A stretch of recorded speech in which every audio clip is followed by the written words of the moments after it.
Isang paraan para ipakita natin ang pagmamahal sa ating bayan ay sa pamamagitan ng paglahok sa eleksyon bilang pagiging botante.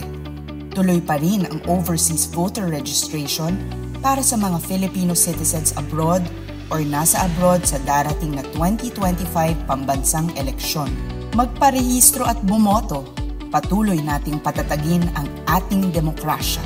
Karapatan at tungkulin natin ito. Ito ang mga kinakailangan.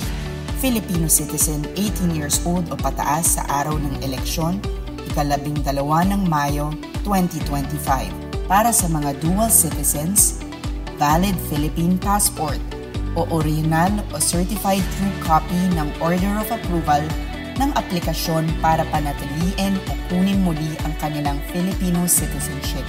Para sa mga seafarers, valid Philippine passport at Seafarer's Identification Book. Pumunta sa pinakamalapit na embahada o konsulado ng Pilipinas sa inyong lugar para magparehistro. Kung may nais kayong baguhin sa inyong mga detalye, maaaring gawin ito sa pamamagitan ng COMELEC Office for Overseas Voting or OFOV Virtual Frontline Service.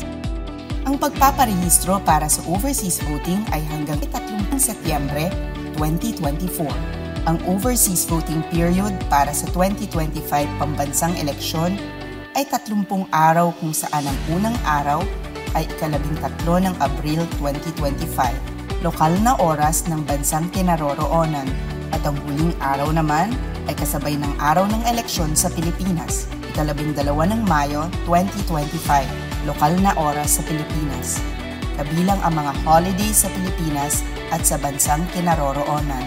Para sa karagdagang impormasyon, bumisita sa official Facebook page ng OFOV, Office for Overseas Voting PH, at facebook.com/overseasvotingph o dfa.gov.ph/ovs.